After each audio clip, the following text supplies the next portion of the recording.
السلام علیکم دوستو، ہمارے چینل جی ایم سٹوریز کو سبسکرائب کریں اور بیل نوٹیفیکیشن کو آن کر دیں تاکہ آپ کو ملتی رہیں ہماری تمام ویڈیو اپڈیٹس۔ تو آئیے شروع کرتے ہیں آج کی ہماری کہانی، پردیس کی حقیقت پارٹ 1۔ یہ 1986 کی بات ہے۔ عنایت ماں کا سب سے بڑا بیٹا تھا۔ اس نے بیٹے پر دباؤ ڈالا کہ تمہارے ماموں یہ کہہ کر گئے ہیں اور روپیہ بھی دے کر گئے ہیں، کورس کرنا ہوگا ورنہ پھر وہاں جا کر ہر قسم کی مزدوری کے لیے تیار ہو جاؤ۔ اس نے میٹرک پاس کر لیا تو ماں نے اسے کہنا شروع کر دیا، بیٹے کوئی کام تلاش کرو۔ بات یہ تھی کہ عنایت سے چھوٹے 4 بھائی پڑھ رہے تھے، تبھی اس کو یہ احساس دلایا جاتا تھا کہ معاشی بدحالی دور کرنا اس کی ذمہ داری ہے۔ صبح ہی وہ کام کی تلاش میں نکل جاتا اور شام کو گھر لوٹتا تھا۔ ماں کو اس کے بجھے چہرے سے اپنے سوال کا جواب مل جاتا کہ آج بھی کام نہیں ملا۔ رات نا امیدی کا اندھیرا لاتی اور نئی صبح امید کی نئی کرنیں سمیٹ لاتی۔ 6 ماہ سے یہی ہو رہا تھا۔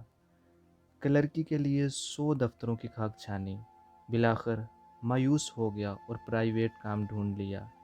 ایک آڑتی نے حساب کتاب کے لیے رکھ لیا۔ 1 ماہ کام کرنے کے بعد اس نے صرف 500 روپے دیے۔ عنایت کی آنکھوں میں آنسو آ گئے۔ آڑتی نے پوچھا، کیا کم دیے ہیں؟ یہ تنخواہ ہے یا بھیک؟ عنایت نے دھیمے لہجے میں شکوہ کیا۔ پہلے سے طے کر لیتے، شکر کرو کہ 500 روپے مل گئے ہیں، ورنہ ہر جگہ پہلے 6 ماہ مفت کام کرنا پڑتا ہے۔ پہلے تجربہ حاصل کر لو تو اچھا ہے، اچھا کام کرو گے تو کچھ سیکھ لو گے، تب تنخواہ کی بات کرنا۔ عنایت کے حالات ایسے نہ تھے کہ وہ تجرباتی محنت پر وقت ضائع کرتا۔ وہ تھک ہار کر رہ گیا تھا۔ آڑتی کا کام چھوڑا تو کہیں چپڑاسی بھی نہ لگ سکا۔ بیمار باپ، 2 بہنیں، 1 ماں اور 4 بھائی، اتنا بڑا کنبہ اور کفالت کا واحد ذریعہ اس مکان کا کرایہ تھا جو اس کے دادا نے ورثہ میں چھوڑا تھا۔ یہ 5 مرلے کا پکا مکان تھا۔ اس کے بیچوں بیچ دیوار کھڑی کر کے 2 حصوں میں بانٹ دیا گیا تھا۔ ایک حصے میں عنایت اور اس کے گھر والے رہتے تھے اور دوسرے حصے میں کرایہ دار۔ اسی طرح گزارا چل رہا تھا۔ اس بار جب ملتان سے عنایت کے ماما جی آئے تو ماں رو پڑی۔ بھائی سے کہنے لگی کہ تم ہی اس کا کچھ کرو، میں تو دعا کر کر کے تھک چکی ہوں، مگر عنایت کو کہیں نوکری نہیں ملتی۔ کیا عنایت کو کسی قسم کا ہنر آتا ہے؟ میٹرک پاس کا تو نوکری تلاش کرنا مشکل ہے۔ آج کل چپڑاسی بھی ایف اے بی اے ہوتے ہیں۔ بہتر ہے کہ کوئی ٹیکنیکل کورس کر لے تو میں اس کو سعودی عرب میں بھجوانے کا انتظام کر سکتا ہوں۔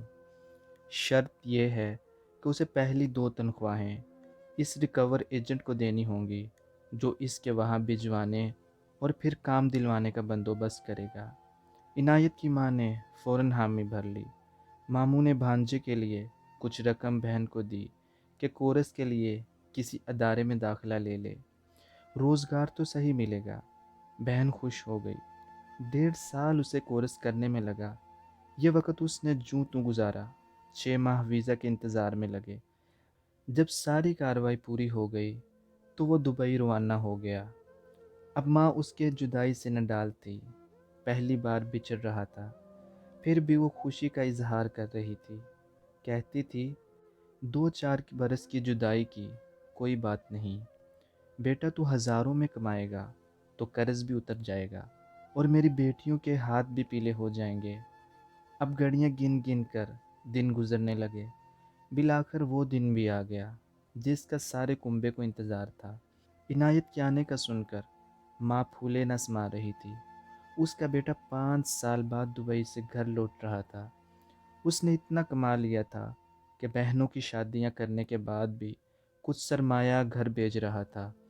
وہ اپنے وطن میں بہت اچھی طرح کوئی کاروبار کر سکتا تھا۔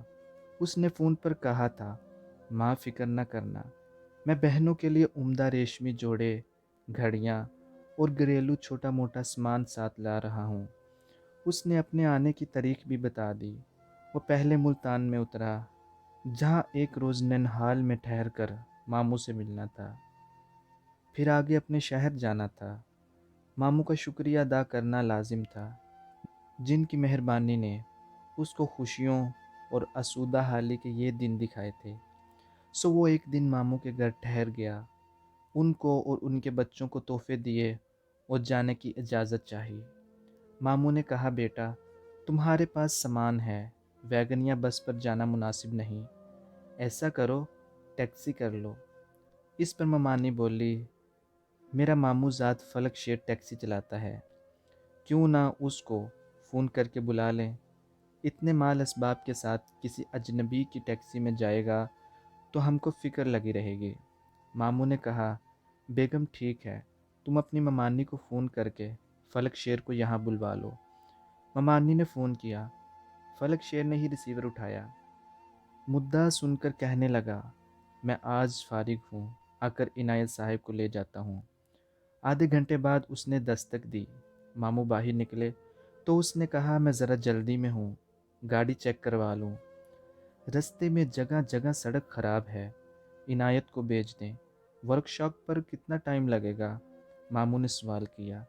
یہی کوئی گھنٹہ، پھر فلک شیر نے جواب دیا۔ یوں ماموں نے عنایت کو فلک شیر کے پاس بھیج دیا۔ فلک شیر راستے میں ایک ورکشاپ پر رکا، تھوڑی دیر بعد آ کر بولا، عنایت بھائی موٹر میں کام زیادہ نکل آیا ہے، ایسا کریں آپ میرے گھر تھوڑی دیر قیام کر لیں۔